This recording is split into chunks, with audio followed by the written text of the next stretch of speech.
What's up, you guys? Welcome to the May 12th edition of NBA 3-Ball presented by Establish the Run. I'm your host, Mike Gallagher, getting ready to break down a busy Tuesday slate, talk a little Wednesday stuff very briefly, talk some fantasy ads as well in 10 minutes. Hit the thumbs up and subscribe, please. Going to start with just the injury report overall because it's absurd. 102 guys are listed as out, 102, plus I think 7 other ones that were not listed as out but were out on Tuesday night. So, I mean, my goodness, it's going to be like 150 on Sunday when the whole league plays for those afternoon finale games. It's pretty wild. Most of it isn't new. There's some small stuff. DeAndre Hunter, probably the big stuff fantasy-wise is Daniel House is indeed questionable. I think he's out. Christian Wood questionable. I think he's out again. Really no sign there. I think Kevin Porter Jr. is out for the season. So Kyrie Thomas is kind of the guy that's going to step up, I think, with the way Daniel House hurt his ankle. Again, aggravation. So he's probably out. So we'll see more of him. We certainly saw some Cam Oliver. Expect that again as Anthony Lamb's minutes went away. I thought Oliver looked pretty good. So definitely an option if you are desperate for a big man. I doubt you are with all these with the way things are shaking out. But he's an option. Not too many games today. Let's get to the basketball action, starting right with the Nuggets getting an East Coast game and getting a win in Charlotte. Pretty close late. But the stars of the show here, Facu just was really good. But MPJ, I mean, my goodness, this guy is just such a pure shooter. Fun stat, of his 321 regular jump shots, so not off the dribble, 321 shots, 2 of them have been blocked. 0.6% of his jumpers have been blocked. Very Kevin Durant-like, way more of an off-ball guy than Durant is, but kind of like a Clay-ish kind of guy offensively. He's so good, though, man. I mean, there's so many fancy shots he had. Just goodness, he's going to be really, really good. Great quote after the game, said he will not rest as long as Joker's not resting. Also kind of talked about doctors from the Clippers saying his career wasn't looking great back when he was getting drafted. But, man, I mean, this guy just totally crushed it in the second half of the season. Hornets do get Devontae Graham back. Goes ham in the fourth. Drops 19 in the fourth for 31 points. Lots of jumpers. Total confident heat check moments for him. Great to see him back. Really cut into Caleb Martin and Malik Monk. They're done. Cody Zeller still pretty solid here as they've been going bigger, which hasn't really helped Jalen McDaniels out too much. Rough game for LaMelo shooting, but filled it up elsewhere. Wolves get the win, but man, they are clearly not fans of Rosie Perez for White Men Can't Jump, because sometimes when you win, you actually lose, because their lottery odds are dropping from about 40% to keep their top 3 protected pick from Golden State, 40%. Now, looking at it like 27 and change. So, I don't get it. But they're playing great. They're talked about bouncing their step. I'd rather have bouncing lottery balls, more of them, to help get one of those stud players. But hey, whatever you want to do, I think it's stupid. Let's just leave it at that. Detroit loses. They are getting awfully close to securing their top 3 lotto odds. Probably not going to come until the weekend, so expect them to sit more guys out. As mentioned previously, Killian Hayes' minutes cap's gone. 36 minutes from him. And then Saban Lee just takes over late in this game, hangs one of the bigger games of his career. 22 for him on great shooting. Nice to see that. They're playing together. That's big, and that'll continue, I think, to finish the season. Heat get the win, lock up at least the 6 seeds and no playing game for them. Jimmy Butler does hurt his eye. Was saying he had kind of blurry vision, it looked like. So only plays 17 minutes. Tyler Hero picks up the second half playing time. Plays really great basketball, 24 and 11. Tell you what, it must be something heat-related, temperature heat-related, because Summer League is a rookie. Fuego. Last season bubble, Fuego, getting hot now, heating up. So maybe that's it. But Dragic also is really good. Big win for the Heat here. Celtics dropped this one. Great game from Jason Tatum. Just no help from him. Expect Kemba Walker to sit today against the Cavs. So my goodness, against that Cavs defense, Tatum might have 60 in him. Fournier's shot the ball significantly better. He'll be playing a lot. Brad Stevens had said that Aaron Nesmith will play more. Surprisingly, only got 18 minutes as the starters really played a bunch. I'd expect him to benefit quite a bit with Kemba expected to sit today. Raptors get blown up by the Clippers, kind of as expected. The headline here, Chris Boucher returns from his knee injury and gets 37 minutes. Didn't play great, but, I mean, my goodness. Locked down most of the power forward minutes as we saw Kim Birch and Freddie Gillespie actually play next to each other for a little bit here as they went jumbo. Chris Boucher could play a little more 3. They're clearly going to get a look at him, and like I said, they're pretty safe with number 7, but really no signs of these guys returning. Jalen Harris, as expected, picked up pretty good playing time, 25 minutes off the bench. Expect that to continue. Stanley Johnson got in foul trouble to cut him down to 21 minutes, so that kind of explains that.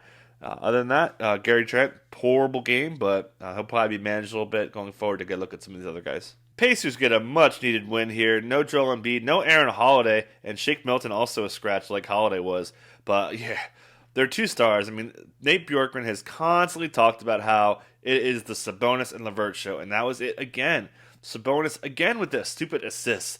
15 assists, 13 boards, 16 points. He's doing it on like 7, his potential assists are so low, he converts them all. LeVert, big late, he's just very, very ball dominant right now, driving more. Love to see that. We saw Justin Holiday play a really good game to kind of cut into Kellen Martin after that big night, and Brissett still getting playing time, but not playing great anymore. Nets beat the Bulls. Headline here, Kyrie Irving takes a shot to the face, no concussion, but X-rays were inconclusive. Not great. Definitely think he's going to sit today. Durant probably sitting, possibly Blake sitting. James Harden expected to return today. Will be a game time decision. Certainly he's going to have a minutes cap on him. Probably 24, 25 minutes. So we'll see a lot of Jeff Green. Probably a little bit of Nick Claxton, who got a double-double for the first time in his career. Mike James played a bunch. We'll see Tyler Johnson probably come back into the mix here. Bruce Brown also red hot early.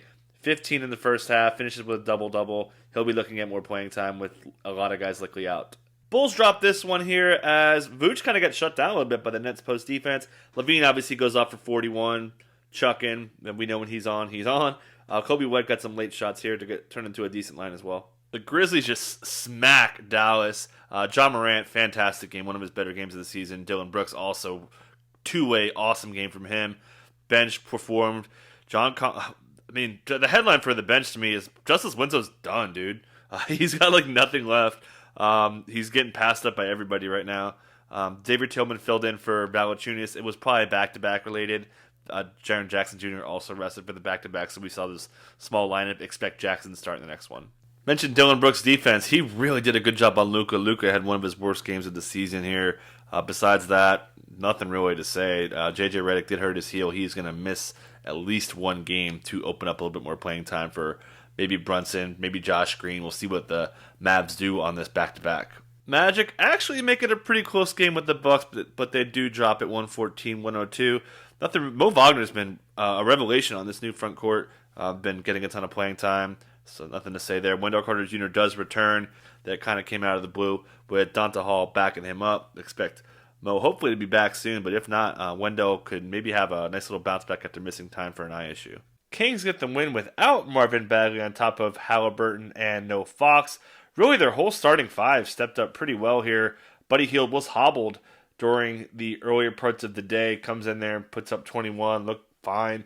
DeLon Wright, again, just has been really the hero of fantasy for the last couple of weeks. Chimezie Metu filled in for Bagley, filled up most of those minutes. And then Terrence Davis, also another guy just out of the blue, has really blossomed into a productive fantasy player. Thunder are forced to dust off Kenrich Williams, gets 33 minutes, plays pretty well with them with 20 points.